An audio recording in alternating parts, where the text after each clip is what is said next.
War in Afghanistan had taught Australian soldiers many lessons, but none more frustrating than the stubborn strength of the ancient compounds that dotted the valleys. To many civilians, they looked like simple mud huts, but to the men who fought there, they were something else entirely.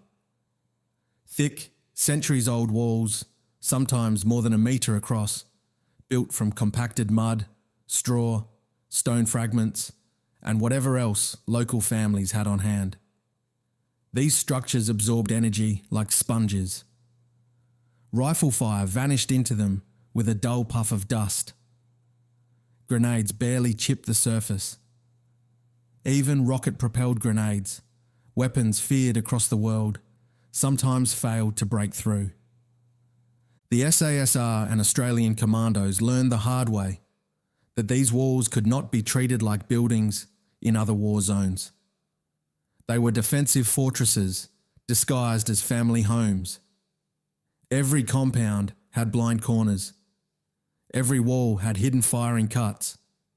Every courtyard could hide a trap. And the moment a patrol was pinned down outside one of these structures, the situation became dangerous. Time and distance were life and death. Soldiers needed a way to break in or break through without closing that deadly gap. Back in Australia, inside the laboratories of defence science and technology, engineers were receiving field reports that read like unsolved problems. Charges ineffective on mud brick, too dangerous to approach. Require breaching method at standoff range. The requests were calm and professional, but the urgency was unmistakable.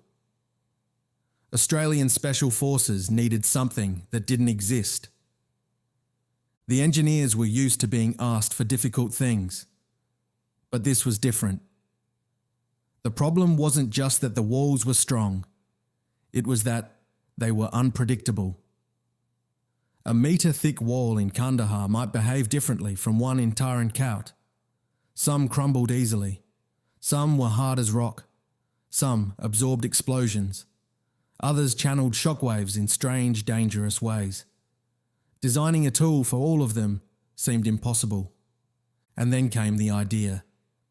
It didn't arrive fully formed. It began as a question.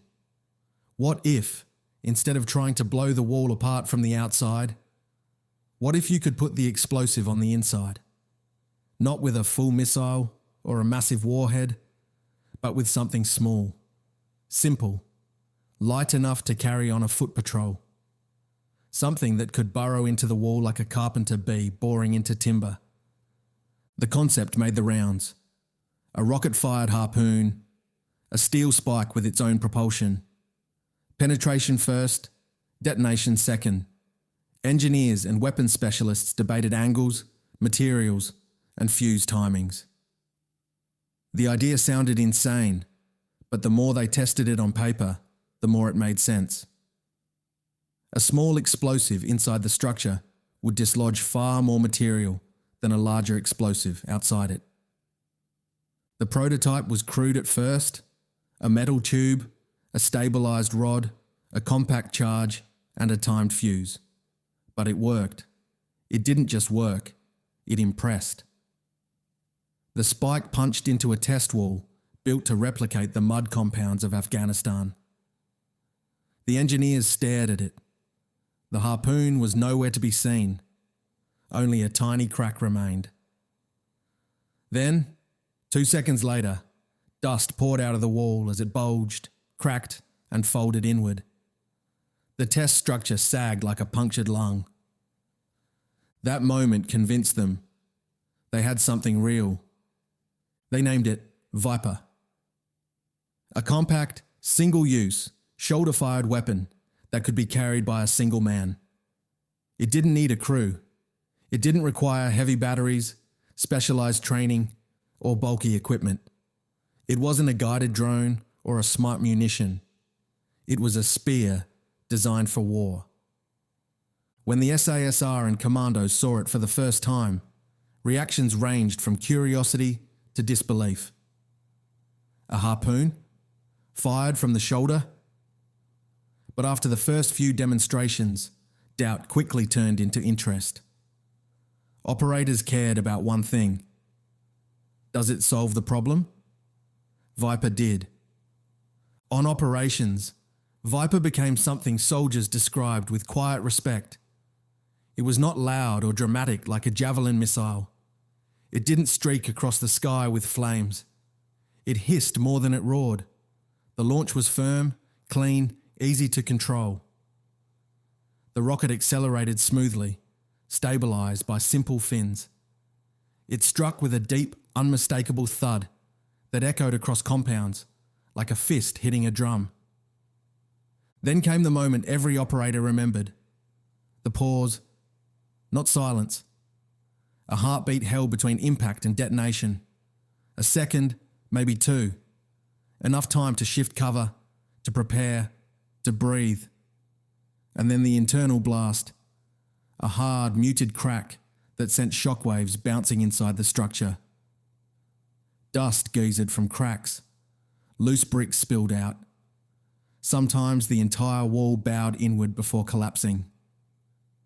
Breaching charges were powerful, but required dangerous proximity. Anti-tank weapons were effective, but destructive, and risky in tight villages. VIPER sat in the perfect middle, enough power to break the target, not enough to endanger those firing it. It allowed Australian operators to breach from a position of safety in a way that no other nation on the ground could replicate. American soldiers saw it in action during partnered operations and immediately asked where they could get one. British operators had the same reaction. But VIPER remained an Australian capability, tightly controlled, used quietly and efficiently. It was never a mass production weapon. It didn't need to be. It wasn't meant for battalions. It was designed for the handful of Australian operators who needed a strange, clever solution to a stubborn battlefield challenge. It also represented something deeper. Australia has a long history of military improvisation, from the Owen submachine gun in New Guinea, to the Bushmaster in Afghanistan, to the Nulka decoy on ships at sea. VIPER fits that lineage perfectly. It was not built to win a global arms race.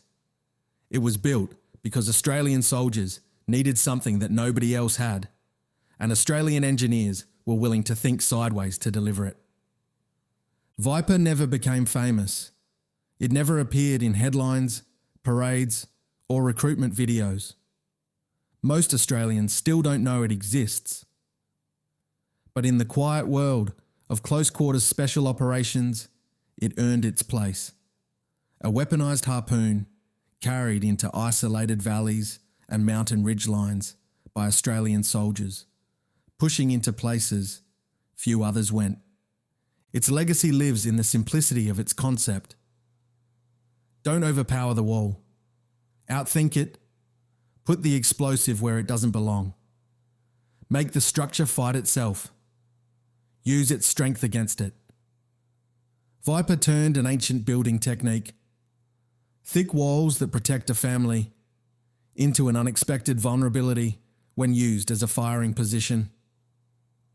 In many ways, VIPER is Australian ingenuity distilled into one device, modest, clever, slightly strange, but effective in exactly the moment it needed to be. A reminder that innovation doesn't always arrive as a drone or a missile. Sometimes it arrives as a spear. This has been War Stories, Australia at War. If you enjoyed this episode, subscribe for more Australian history brought back to life. Thanks for watching, and as always, remember the stories.